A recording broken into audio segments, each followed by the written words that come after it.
morning, you finish a conversation with someone and feel inexplicably exhausted, as if you've run a marathon.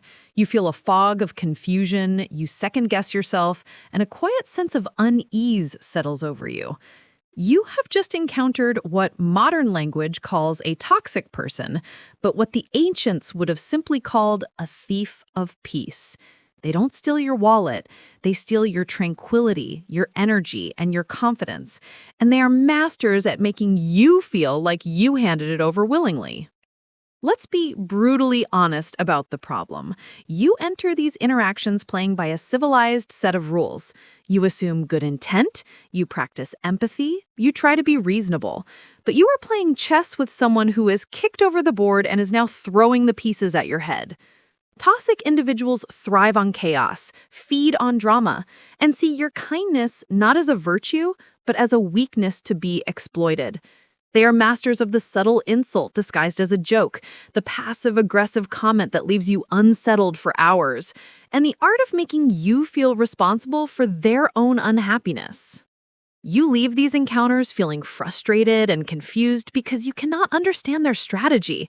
But what if you had access to a different set of rules, an ancient battle-tested playbook for defending your inner peace against those who would disturb it? This is the promise of Stoic philosophy. The Stoics were not armchair philosophers, they were generals, politicians, and former slaves who navigated the treacherous world of the Roman Empire, a world filled with tyrants, schemers, and manipulators.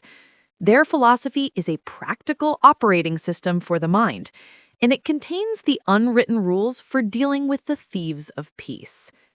Here are 9 of those unwritten Stoic rules for dealing with toxic people. Rule number 1, their behavior is a reflection of them, not you. This is the foundational rule.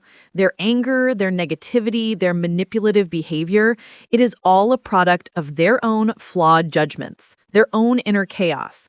A dog barks because it is a dog.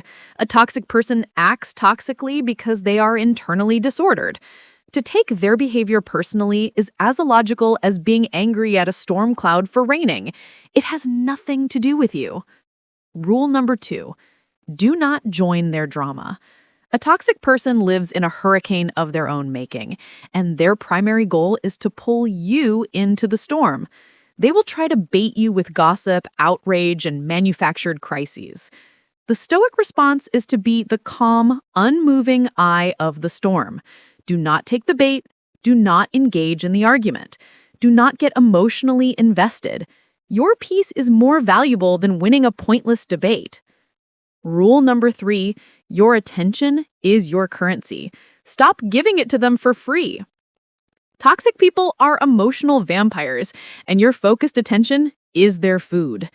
Every minute you spend arguing with them, thinking about them, or complaining about them, you are feeding them. The ultimate act of power is to withdraw your attention. This doesn't require a dramatic confrontation. It can be a short, non-committal answer. It can be a busy schedule. It can be a simple, quiet decision to focus on what is important, making them irrelevant. Rule number 4, pity them, do not hate them. This is an advanced technique. Hate is a fire that burns you, not them. Hating them gives them a permanent space in your mind rent-free. The Stoic philosopher Epictetus taught that people do wrong out of ignorance. They truly believe their toxic behavior will bring them what they want.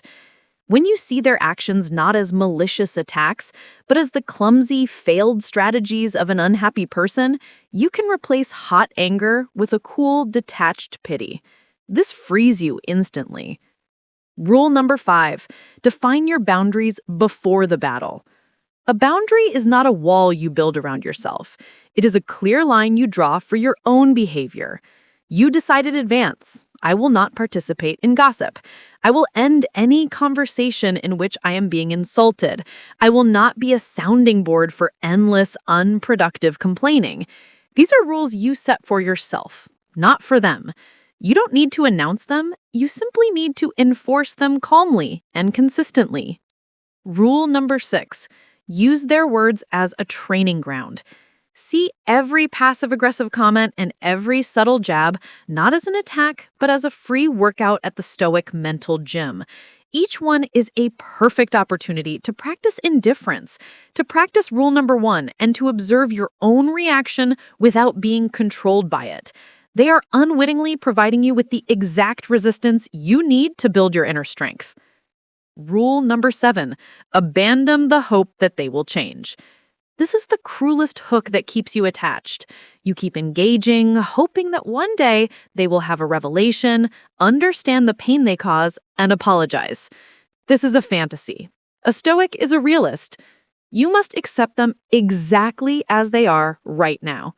Base your strategy on the person they have repeatedly shown you they are, not the person you wish they would be. And the final rule, number 9, wish them well and walk away. The ultimate act of power is not to defeat them in an argument. It is to make them completely irrelevant to your inner peace. This means emotionally and often physically walking away. The wish them well part is for you, not them. It is the final act of releasing the resentment and anger that keeps you tied to them. It is the declaration of your own freedom. So, how do you practice this? Start with 2 simple techniques. First, the gray rock method. When you are forced to interact with a toxic person, become as boring as a gray rock. Give short, factual answers. Show no emotional reaction. An energy vampire cannot feed on a stone. Second, have a boundary script ready. A simple, repeatable phrase you can use to exit a conversation, such as, "I appreciate you sharing, but I have to go now." Or, "I'm not the right person to talk to about this." Say it calmly, firmly, and without apology. These rules are not about building walls to shut the world out. They are about installing a door with a lock. You get to decide who enters your mind. The ultimate victory is not winning the fight with them, but ending the war within yourself. If you were the guardian of your own peace, write "My citadel is strong" in the comments below. Subscribe, and let's forge our inner defenses together.